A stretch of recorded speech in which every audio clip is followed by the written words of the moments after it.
Assalomu alaykum, men Muqaddas Komilova, Sharqona School hamda Sharqona Atelier asoschisi, 28 yillik tajribaga ega modeler konstruktor. Bugungi dars mavzumiz sizlar bilan reglin bilan to'g'ri ishlash. Juda ham ko'pchilik reglin so'zini ishlatganda, u nimalarda ishlatiladi, qanday ishlatiladi yoki bilsa ham uni to'g'ri ishlatish qonun qoidalarini bilishmaydi. Bugungi darsda sizlar bilan aynan mana shular haqida suhbatlashamiz. Reglinlarimiz o'zi bir necha xil turlarda bo'lib, ular biron bir tikilayotgan kiyimni qattiqroq, ya'ni formasini ushlab turish uchun ishlatiladi. Masalan, korsetlarimizda, oddiy klassik korsetlarimizda, baskali korsetlarimizda, chashkali korsetlarimizda mana shu formasini qattiq qilib ushlab turishda ishlatiladi. Shlyapalar tikishda, sumkalar tikishda formasini qattiq ushlab turishda ishlatiladi.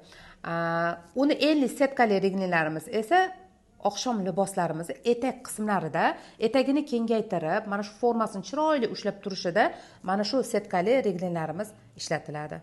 Mana reglinlarimiz tikish uchun korsetlarimizni ulab olgan chokimizni orqa tarafida chokini orasini ochib, yorib dazmol qilib, bu yerda ikkita chokiga ham reglin qo'yib, ustidan ikkita strochka bersak ham bo'ladi yoki ikkita chokini bitta tarafga reglin tikib, bir tarafga yotqizib, buni bitta chok bersak ham bo'ladi. Hozir men ikkitaligini ko'rsataman.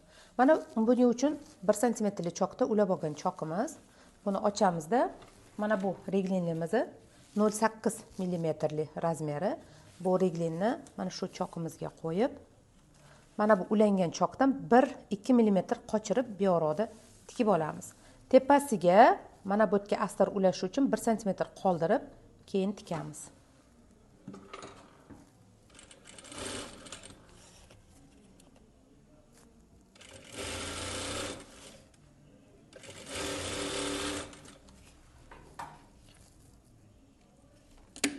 Pastiga ham 1 sm yetkazmasdan tikib to'xtatamiz. Mana tikib oldik.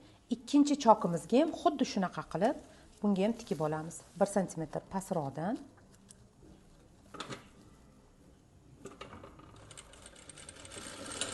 Zakrepka beramiz.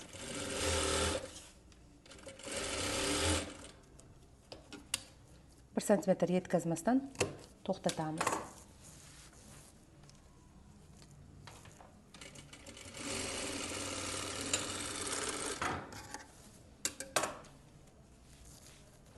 Mana ikkita chokimizga ham orqa tarafiga mana reglinni tikib oldik. Endi o'ngi tarafini og'darib, ustidan 0,5-0,6 sm ustidan bostirma chok berib chiqamiz.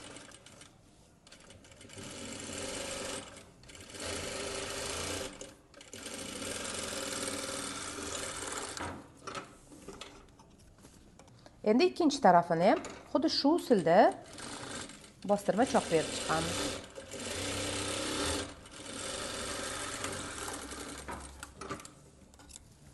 Mana tikib oldik choklarimiz. Endi buni ustidan yaxshilab dazmol qilamiz. Bu birinchi usulimiz. Hozir endi ikkinchi usulini ko'rsataman. Endi esa keyingi usulimiz har bitta chokni yoki qayerga biz reglin qo'yib tikishimiz kerak bo'lgan uzorli modellashtirgan joyimizga, deylik, mana bu joyga tikishimiz kerak. Bu joyning ustki qismidan reglin tikishimiz uchun kasoy qilib mana 3 sm da kasoy lenta kesib olamiz. Uni tikib og'darib, ichiga mana reglinimizni tiqib chiqamiz. Mana ichida reglini bor. Reglinni mana shu kasoyning ichiga tiqib chiqqanman. Buni olamiz va 1 sm pastroqdan qilib mana 1 sm mana yetmagan holatda, mana bu yerda yo'q 1 sm. Bu chokka qilib ichiga og'darib, buni yaxshilab dazmol qilamiz deb, buni mana shu kerakli joyiga qo'yib tikib chiqamiz. Mana hozir men qo'yib, chetidan 0,1 sm da tikamiz. Zakrepka beraman.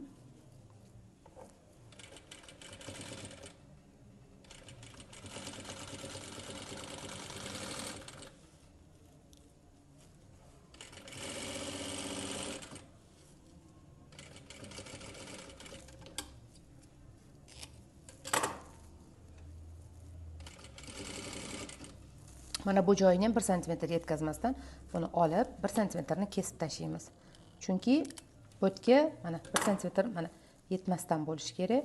Bu yerda astar ulaganimizda bu joyda qayrilganda reglin bo'lmasligi kerak. Mana tikib oldim.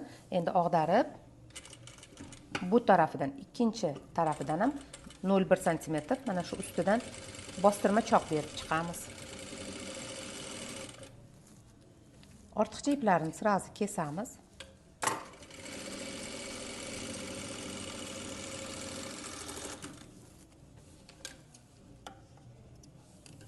Mana tikib oldik.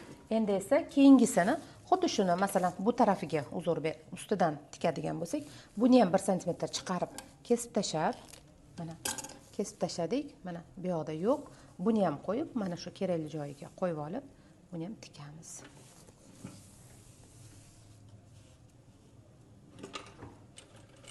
Zakrepka berib olamiz.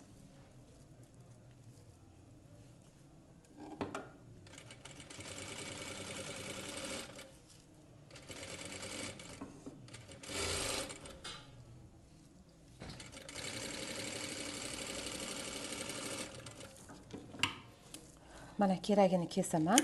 Kesib bo'lganimdan keyin bu yerni olib, chiqarib 1 santimetr reglinini kesib tashlayman. Choqqa xalaqit qilmaslik uchun. Mana bu yerda yana 1 santimetr yetmasdan reglin yo'q, bo'sh holat.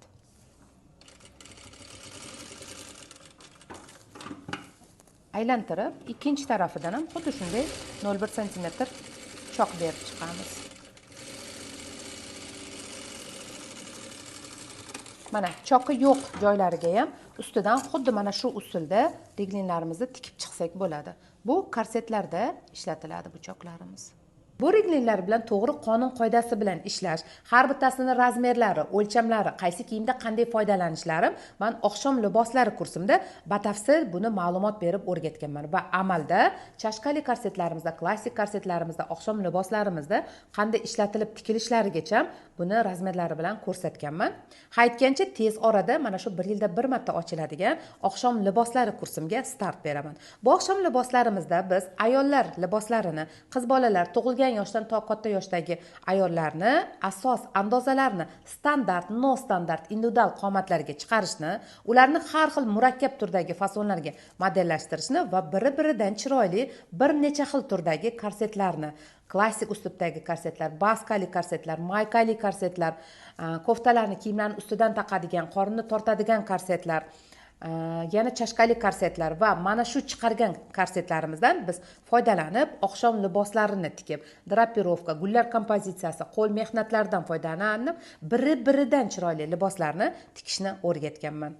Agar sizga ham bu kursimiz qiziq bo'lsa, o'z malakangizni oshirmoqchi bo'lsangiz yoki daromadingizni bir necha barobarga oshirmoqchi bo'lsangiz, noldan boshlab professional darajasida oqshom liboslarini biri-biridan chiroyli fasonlarni yaratmoqchi bo'lsangiz, aynan mana shu kursimiz sizlar uchun mo'ljallangan.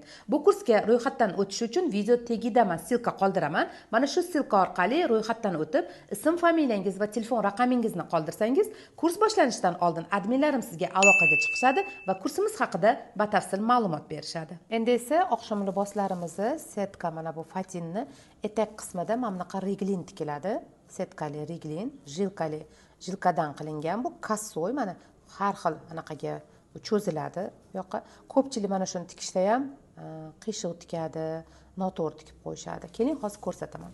Mana setkamizni oldi tarafiga reglinimizni qo'yib chetini tikib chiqamiz.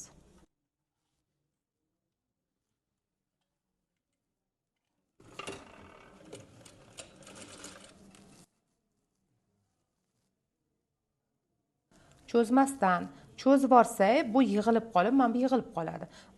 Buni bo'sh qo'yib qo'ysak, biri katta, biri kichkina. Mana shu o'z holida bir xil holatda tikib chiqamiz.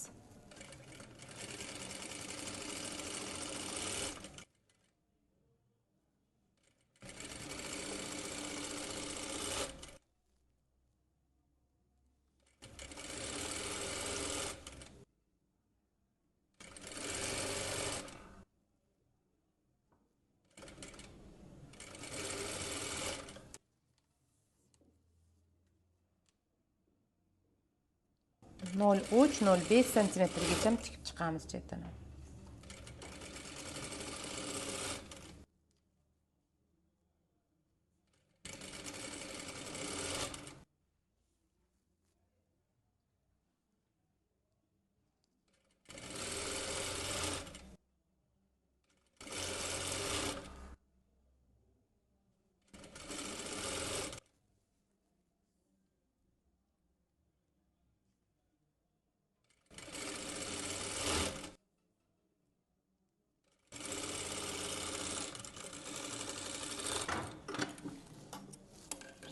Mana tikib oldik chetini.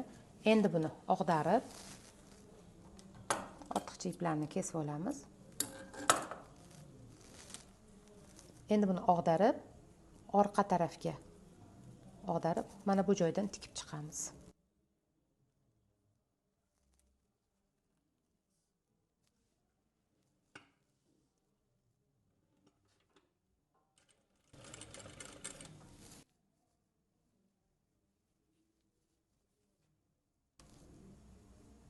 Tekislab olamiz.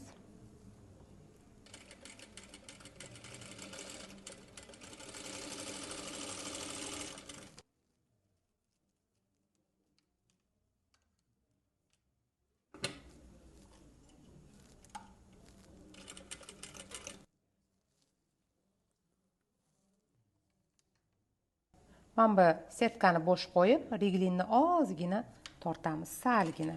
Va mana shu reglin chetidan 0,1 da tikib chiqamiz.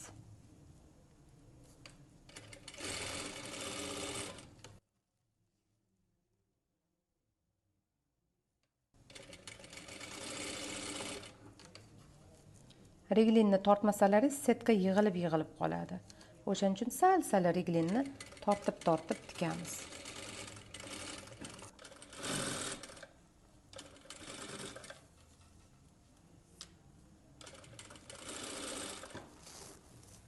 Mana xuddi shu tarzda mana oxirigacha tikib davom etamiz. Mana juda ham chiroyli chiqadi. Tikib ko'ringlar. Agar bu video sizga yoqqan bo'lsa, YouTube kanalimga a'zo bo'lishni unutmang. Bu yerda sizlar bilan har hafta yangi bilimlar bilan bo'lishib boraman. Sizlar bilan Sharqona School hamda Sharqona Atelier asoschisi Muqaddas Komilova bo'ldi. Xayr, salomat bo'ling.